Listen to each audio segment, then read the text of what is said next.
Bessimana Tava. On va commencer la deuxième Masechet dans le cycle du Daf Hayomi.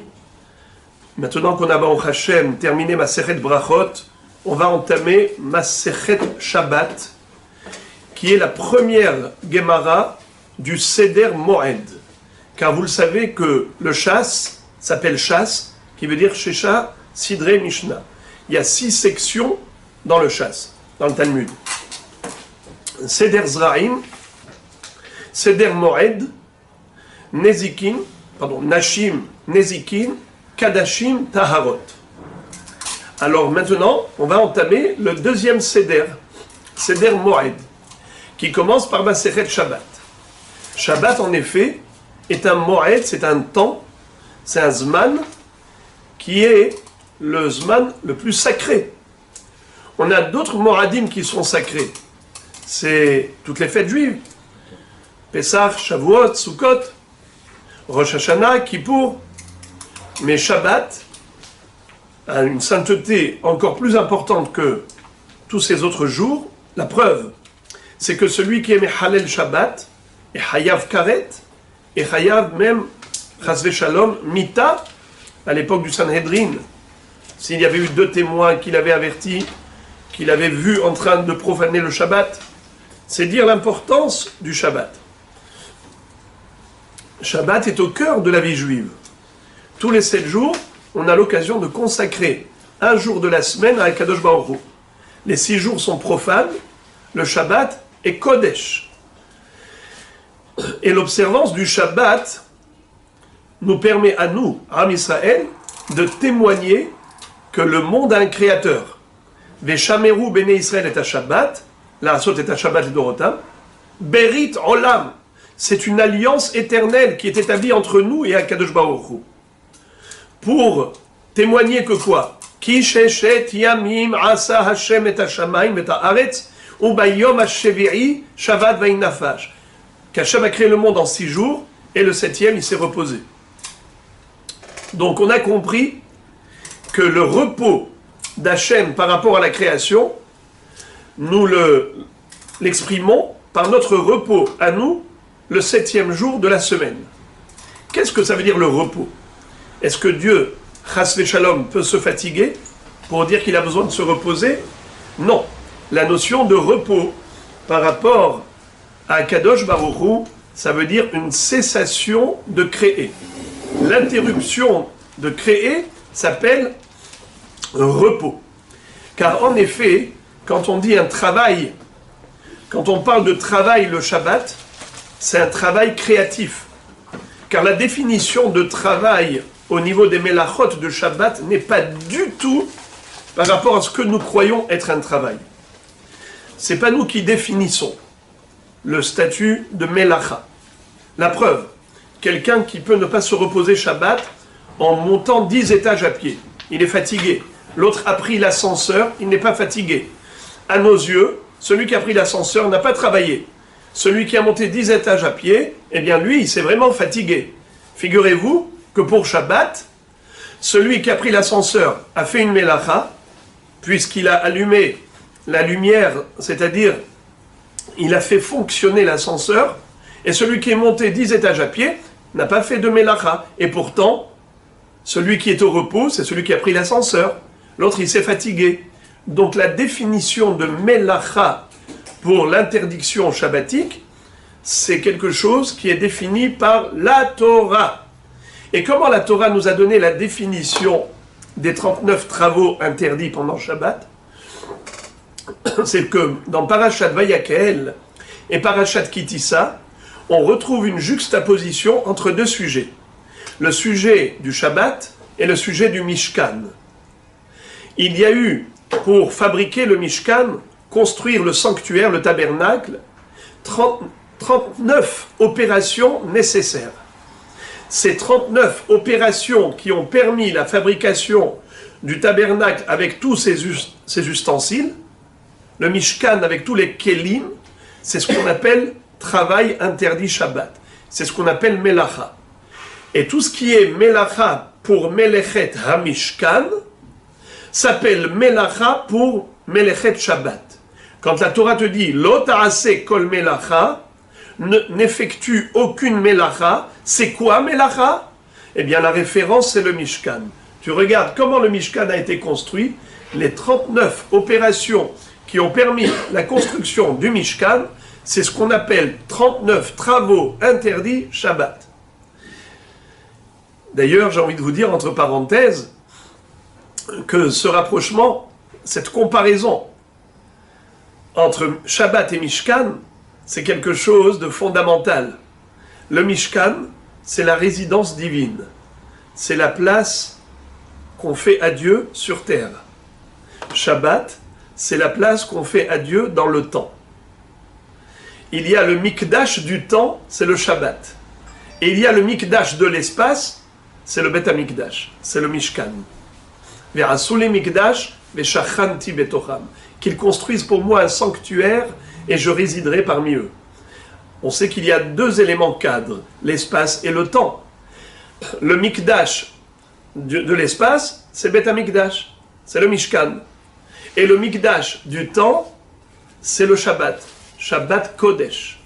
Shabbat qui est consacré à Kadosh Baruch Hu. Shabbat l'Hashem Eloker.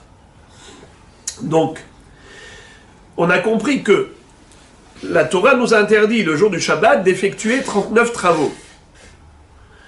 Vous savez que chacun de ces travaux types ont des dérivés. On verra plus tard dans notre étude, Be'ezrat Hashem, que chaque travail interdit le Shabbat, tel qu'il a été énuméré dans la Mishnah Daf Ain Gimel, là-bas on a une Mishnah qui énumère les 39 travaux interdits Shabbat. Eh bien, ces 39 travaux, on les appelle Avot Melacha. Pourquoi on les appelle Av Melacha? Car ce sont les 39 travaux qu'on retrouve dans le Mishkan et qui sont les archétypes, qui sont le prototype de la Melacha. Une fois que on a déjà compris comment on faisait dans le Mishkan, c'est ça la Melacha. Alors les dérivés sont toutes les actions qui ressemblent au Av Melacha. C'est pour ça qu'on les appelle Toldot, les dérivés. Donc il y a les Avot, le père, Toldot, les enfants. Le père, c'est la Melacha qu'on retrouve dans le Mishkan. Les dérivés, c'est toutes les actions qui ont le même objectif que la Melacha du Mishkan. Ça s'appelle Toldot, dérivés. Et les deux sont interdits Minatora. La Torah nous interdit pas seulement les Melachot, le Av Melacha, mais même la Tolda. Et celui qui aurait transgressé le Shabbat en faisant une Toldat Melacha, il doit apporter un Korban Hatat s'il avait fait ça Beshogeg au Bet HaMikdash. Et si c'est Bémézid, Hayav Karet. Et si c'est Bémézid avec des Edim et Atra'a, Hayav Mita. Ce qui veut dire qu'il n'y a pas de différence entre le Av et la Tolda. Les deux sont Asur Min HaTorah. Le Shabbat est composé de deux parties, positive et négative. C'est-à-dire, on a une mitzvah de Zachor et une mitzvah de Shamor. Zachor et Yom HaShabbat et Kadesho. Comment tu vas te souvenir du Shabbat pour le sanctifier? Par le Kiddush. Même, d'après certains, par la Havdalah. Zochreu biknisato ou biitziato. On fait Kiddush. On a aussi toutes les mitzvot qui sont positives, telles que la mitzvah de manger des repas pendant Shabbat. 3 repas. On doit faire motzi sur les Mishné, sur 2 pains complets. Après ça, les Chachamim ont rajouté la mitzvah d'allumer les Nerot, les Chvot Shabbat. On doit être Me'aneg et al Shabbat. Tout ça, c'est l'aspect positif du Shabbat. Et l'aspect négatif du Shabbat, c'est l'abstention des 39 travaux. On n'a pas le droit d'effectuer l'un des 39 travaux. Et ensuite, Chachamim ont rajouté d'autres barrières de sécurité en disant, par exemple, le Moukhtse. Tu n'as pas le droit de déplacer certains objets. C'est Moukhtse, eh bien ça c'est Assour que Midera Banan. On a toutes sortes de Gezerot, c'est-à-dire que Chachamim ont dit ne fais pas ceci, ne fais pas cela pendant Shabbat, de peur que tu arrives à faire une Melacha. Ça s'appelle Shvut. tout ce qu'on appelle Shvut, c'est les interdictions rabbiniques le jour du Shabbat. Alors, on a compris que Shabbat, on a deux parties, deux facettes.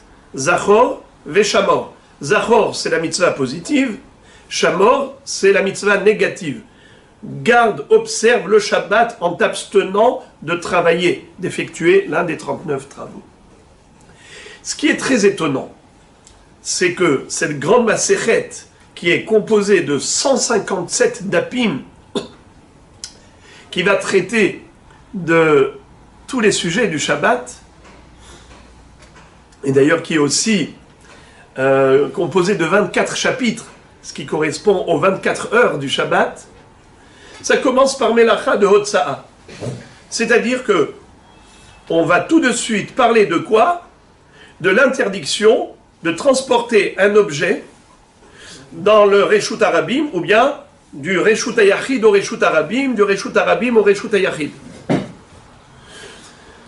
Pourtant, le issour de transférer un objet d'un domaine à l'autre pendant Shabbat, si vous regardez dans la liste des Melachot qui figurent dans Daf Ain Gimel, dans la fameuse Mishnah de Avot Melacha Arbaim Haser Ahat, la Mishnah va énumérer 39 travaux. Le dernier travail, c'est Hamotzi Mirshut Lirshut, celui qui transfère un objet et qui le fait sortir d'un domaine à l'autre, domaine privé au domaine public ou vice-versa. C'est le dernier des 39 travaux. Alors pourquoi est-ce qu'on a commencé Masechet Shabbat avec ça? Yetziot Shabbat Shtaim Shen Arba Bifnim ou Shtaim Shen Arba Bachutz. On va directement entamer la Gemara, la Mishnah de Masechet Shabbat avec Melechet Hotza'a. Mais c'est la dernière en liste, cette Melacha. Les Rishonim ont soulevé cette question. Tosfot donne 3 réponses.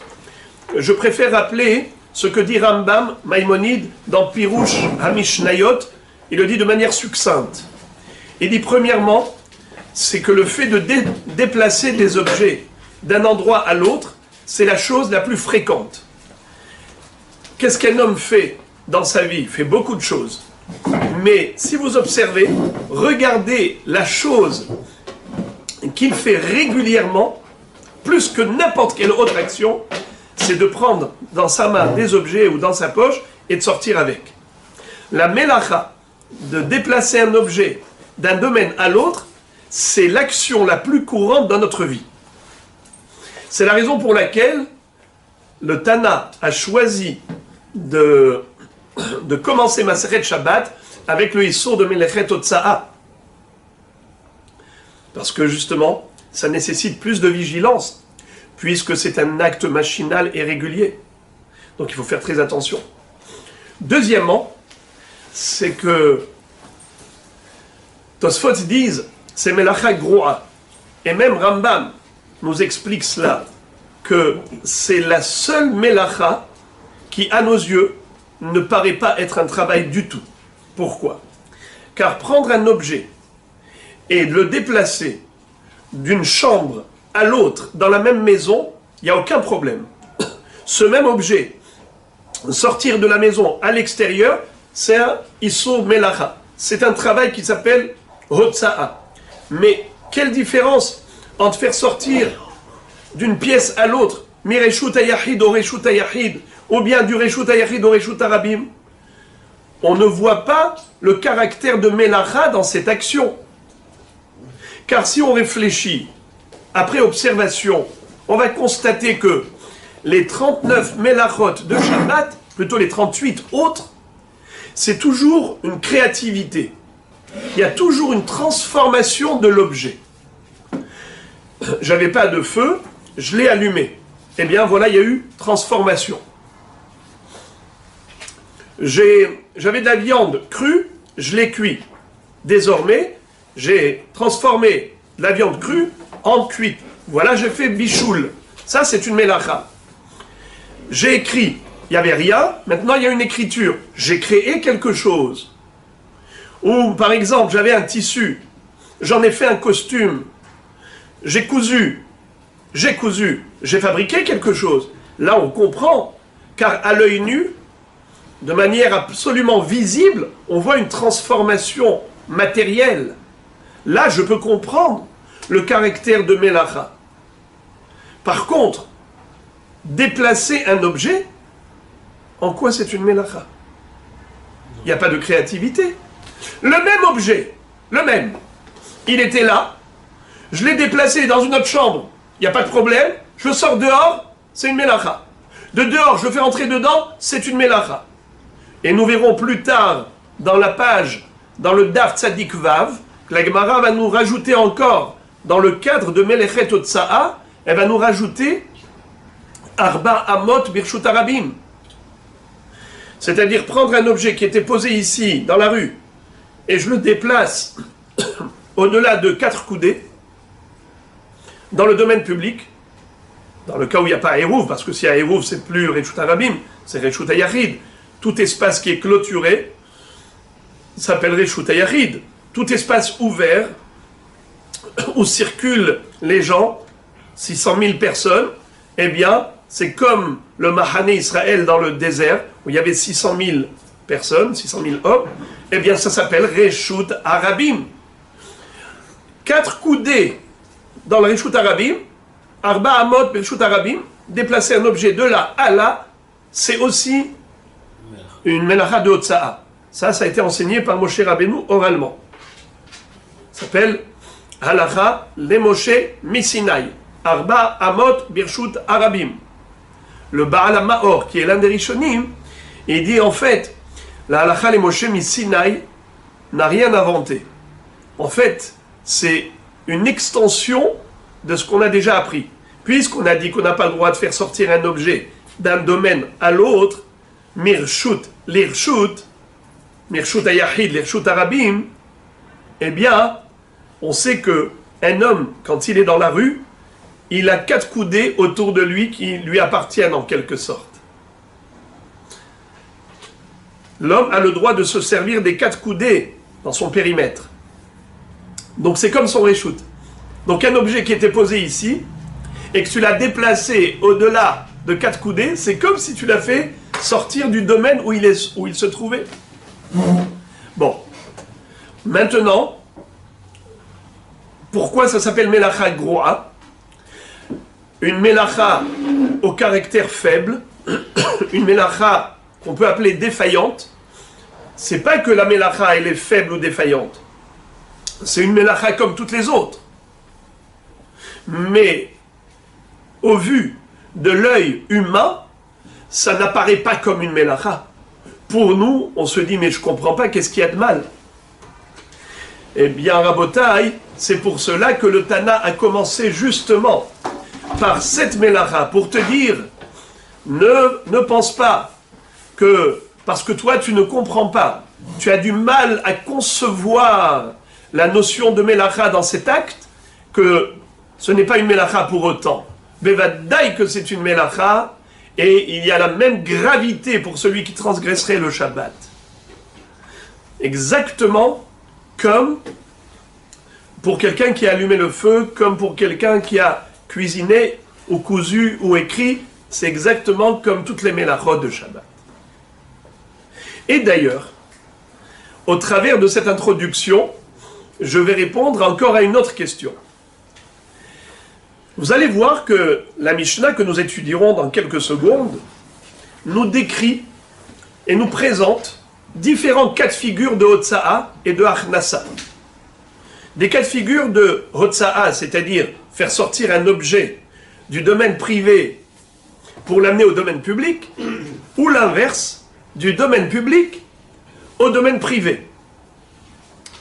Et on va nous présenter des cas où la personne, on a 2 personnes, l'une à l'intérieur de la maison, qu'on va appeler Baal Habayit, et l'autre à l'extérieur de la maison, qu'on va appeler le Hani, car en général, c'est le pauvre qui vient frapper aux portes des maisons pour demander de la tzedaka.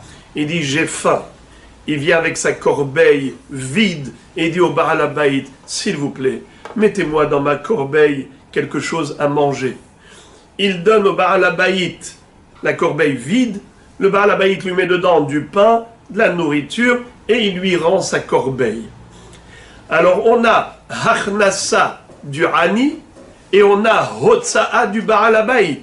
Le Ani a fait rentrer sa corbeille vide, le Baal Habayit lui a rendu la corbeille pleine. Alors on va parler maintenant de Hachnasa du Ani et Hotza'a du Baal Habayit. Et la Mishnah va nous parler encore d'un autre cas, que le Baal Habayit, c'est lui qui a été Machnis, et le Ani a été Motzi. Comment? Le Baal Habayit, il a étendu sa main vide, et il a pris de la main du Ani la corbeille. Le Ani n'a pas bougé, il est resté passif. Le Baal Habayit, c'est lui qui était actif, qui a tout fait. Il a soulevé la corbeille qui était posée dans la main du Ani, et il l'a fait rentrer à la maison.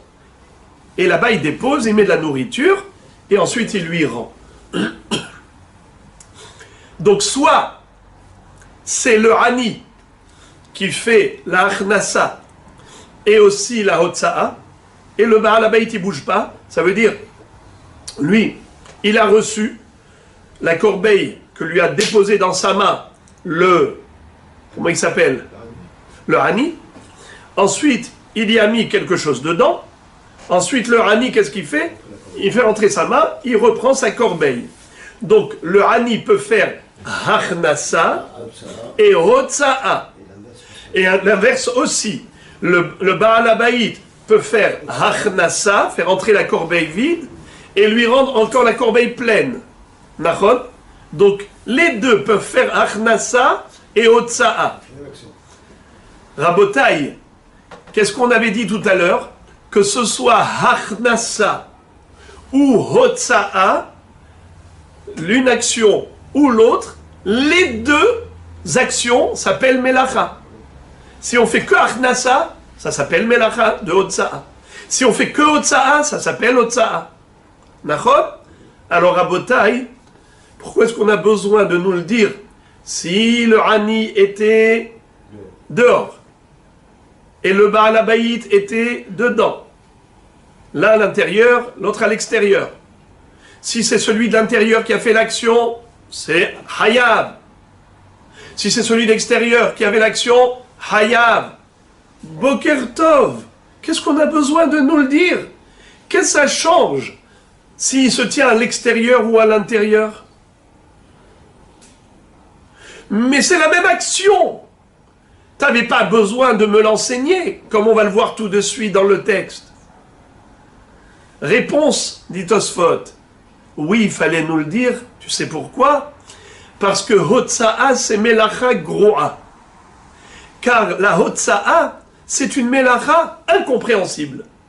Un être humain, normalement constitué, n'arrive pas à concevoir la dimension de Melacha dans ce geste de déplacer un objet de là à là. Pourquoi d'une pièce à l'autre c'est permis et de cette pièce à l'extérieur c'est interdit, ou de l'extérieur à l'intérieur c'est interdit? L'être humain ne peut pas comprendre cette notion de Melacha par rapport à Hotza'a. C'est la raison pour laquelle on aurait pu croire que Melacha, c'est seulement si c'est celui-là qui a fait cette action, qui s'appelle Melacha. Ou bien si c'est celui-là qui a fait cette action, ça s'appelle Melacha. Mais je n'aurais pas comparé l'un à l'autre. J'aurais dit, ah, on m'a enseigné ça, c'est que ça. En lechabo et la hidusho. Déjà, c'est un grand hidouche de me dire que si le Baal Habayit il a fait ça, c'est une Melacha. Mais si le Ani se trouve à l'extérieur, peut-être que c'est pas une Melacha. C'est pour ça qu'on te donne tous les détails, détail après détail, pour te dire il n'y a aucune différence. Qu'on se tienne à l'extérieur ou qu'on se tienne à l'intérieur, qu'on fasse rentrer ou qu'on fasse sortir, tout ça c'est une Melacha. Mieux encore, je voudrais vous dire que la vraie Melacha, c'est-à-dire le cas authentique de Hotza'a, c'est lorsque la personne elle-même sort avec l'objet. Car dans le cas de figure de la Mishnah dont on va parler maintenant, on va parler d'un Ani et d'un Baal Habayit qui ne bougent pas. Ils sont immobiles, ils sont placés et figés à leur place. C'est juste leurs mains qui bougent. Ils font rentrer, ils font sortir. Mais eux n'ont pas bougé. Généralement, la Hotza'a, ça se fait comment? Quand un homme marche avec un objet dans la main ou dans sa poche. C'est ça la Hotza'a classique. L'homme se déplace avec l'objet sur lui. Ça, c'est le caractère normal d'une mélacha de Hotza'a. Mais ici, dans la Mishnah, on ne va pas parler du tout de ce cas. Ce cas, c'est le Pashut. D'ailleurs, ce cas, c'est le cas de la Torah. D'où on apprend l'interdiction de faire Hotza'a. Où est-ce que c'est écrit dans la Torah? Eh bien, c'est écrit dans Masechet Eruvin Daf Yud Zayin qu'on apprend de la manne, où il est écrit Al yetze ish mimekomo beyom ha-Shabbat. Moshe Rabbeinu a dit au Bnei Israël, le jour du Shabbat, ne sortez pas pour récolter la manne. Et comment il leur dit Al yetze ish mimekomo beyom ha-Shabbat. Où est-ce qu'on voit Hotza'a? Il a dit que l'homme ne doit pas sortir. Eh bien, pour aller récolter la manne, il fallait un kéli, et remplir son kéli avec de la manne céleste, et rentrer ensuite chez soi. Moshe Rabbeinu, quand il dit « Ne sortez pas de chez vous le jour du Shabbat », c'est pas ne pas sortir, bien sûr qu'on a le droit de sortir se promener. Ne sortez pas avec un kéli pour récolter la manne, comme vous faites toute la semaine, car le vendredi, il y aura une double part, une double dose de manne, pour ne pas avoir besoin Shabbat d'aller récolter la manne. Lechem Mishneh, le vendredi. Pour ça d'ailleurs qu'on prend un double pain le Shabbat en souvenir de la double ration de manne le vendredi. Alors, comment il leur a dit? Ne sortez pas Shabbat pour aller récolter la manne. Avec quoi on sort pour récolter la manne? Avec un kéli. Donc il leur a dit, ne sortez pas avec un kéli. De ce fait, on a compris que le Issour de Hotza'a authentique, celui qui est décrit par la Torah, c'est que l'homme se déplace avec l'objet. Al yetze ish mimekomo, comme s'il était écrit Al yotzi ish mimekomo. Le Keli beyom ha-Shabbat. D'ailleurs, nous dit Tosfot, c'est la raison pour laquelle le premier mot de cette Mishnah, c'est Yetziot ha-Shabbat. C'est quoi Yetziot ha-Shabbat? L'interdiction des sorties le jour du Shabbat. Yetziot ha-Shabbat. Yetzi'a, c'est pas Hotza'a, car Hotza'a, c'est un verbe qui se réfère à l'objet. Yetzi'a, c'est le verbe qui se réfère à l'homme. Alors, tu n'aurais pas dû dire Yetziot ha-Shabbat, car l'interdiction, c'est pas de sortir. L'interdiction, c'est d'être motzi. Alors, il fallait dire Hotzaot ha-Shabbat et pas Yetziot. Tosfot nous dit qu'en effet, Yetziot ha-Shabbat, ça se réfère à ce fameux pasouk que je vous ai évoqué maintenant. Al yetze ish mimekomo beyom ha-Shabbat. Moshe Rabbeinu a demandé au Bnei Israël, ne sortez pas Shabbat avec un kéli pour aller récolter la manne. La Yetzi'a avec un kéli, c'est ça la Hotza'a qu'on retrouve clairement dans la Torah. Mais ensuite, on va retrouver dans le Mishkan les autres actions. Dans le Mishkan, on retrouve la Hotza'a et la Achnasa. Écoutez bien. Les Lévi'im étaient en train de charger les poutres du Mishkan sur les calèches. On avait les Agalot des Nessi'im qui avaient été offerts par les chefs de tribu. Les Lévi'im, qu'est-ce qu'ils faisaient à chaque fois qu'on voyageait dans le désert? Ils démontaient le Mishkan, ils le remontaient ailleurs. Ils démontaient, ils remontaient. Comment on faisait?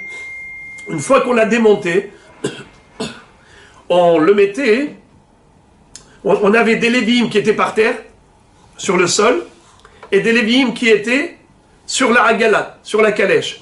Les Lévi'im qui étaient en bas, qu'est-ce qu'ils faisaient? Ils donnaient les poutres qui étaient en bas, ils les donnaient à qui? Aux Lévi'im qui sont en haut. En haut, c'est quoi? Reshut hayachid. Puisqu'un espace haut de 10 tfahim, 1 mètre, si on a un espace qui fait une surface de 4 tfahim sur 4 tfahim, si on dit qu'un tefar c'est 10 cm, il vaut mieux dire 8 cm parce que D'après le Raphaël Naé, c'est 8 cm. 4 x 8, 32. Si j'ai un espace de 32 cm sur 32 cm, et avec une hauteur de 10 tfachim, de 80 cm, dans la rue, tout est Reshut Arabim, mais cet endroit s'appelle Reshut Hayachid. Si je prends un objet qui est par terre, et je le dépose sur cette colonne, figurez-vous que ça s'appelle Achnasa Mirshut Arabim Lirshut Hayachid. Ou bien si je prends l'objet qui était posé sur cette colonne et je la dépose par terre, c'est Hotsa'a Mirshut Hayachid Lirshut Arabim. Be'azrat Hashem, dans quelques dapim, on va étudier longuement la notion des Arba'a Reshuyot les Shabbat. Shabbat, on a 4 domaines. Reshut Hayachid, Reshut Arabim, Carmélite et Makom Pitour. Au travers de cette introduction, on comprend également pourquoi, pour cette melacha de Hotsa'a, on avait besoin d'un pasouk. De Al Yetze Ish Mimekomo Beyom HaShabbat. Comme quoi Moshe Rabbeinu demande au Bnei Israël de ne pas sortir le jour du Shabbat avec un keli dans la main pour récolter la manne. Mais pourtant, on a déjà dit dans l'introduction que les 39 travaux qui sont interdits Shabbat, on les a déduits des 39 travaux qui étaient nécessaires pour fabriquer et construire le Mishkan. Alors pourquoi est-ce que pour cette melacha de Hotsa'a, on avait besoin d'un pasouk? Pourquoi est-ce que cela on n'a pas déduit du Mishkan? La réponse, c'est comme nous a dit Rambam et Tosfot également, que c'est une melacha groua. Étant donné que, à l'œil nu, on ne voit pas du tout le caractère de melacha dans la Hotsa'a. Quelle différence y a-t-il entre faire sortir un objet d'une chambre à l'autre ou de l'intérieur à l'extérieur? Mais l'objet n'a pas subi de transformation. C'est le même objet qui a été déplacé d'une pièce à l'autre ou bien de cette pièce à l'extérieur. Qu'est-ce que ça change? Où est la notion de créativité? Elle n'apparaît pas dans la melacha de Hotsa'a. C'est pour ça que ça s'appelle melacha groua, une melacha faible. Eh bien, on était obligé d'avoir un pasouk. Parce que sinon, si n'importe quelle action qu'ont fait les gens dans le Mishkan, tu vas me dire que ça s'appelle une melacha, alors dans ce cas-là, ils se sont grattés les oreilles. Aussi, vous allez me dire que c'est une melacha parce que dans le Mishkan, ils se sont grattés les oreilles. C'est n'importe quoi. Vous comprenez que c'est pas n'importe quel geste qui s'appelle melacha. C'est uniquement là où il y avait créativité. Donc on était obligé d'avoir un pasouk pour nous dire que ça s'appelle une melacha. Al Yetze Ish Mimekomo Beyom HaShabbat. Je voudrais juste vous dire que les Gemarot sont offertes par la famille Bokobza, les Eloi Nishmat de leur maman, Myriam Matmadia, et donc tout le limoud qui sera Be'azrat Hashem étudié pendant 157 jours sera les Eloi Nishmata.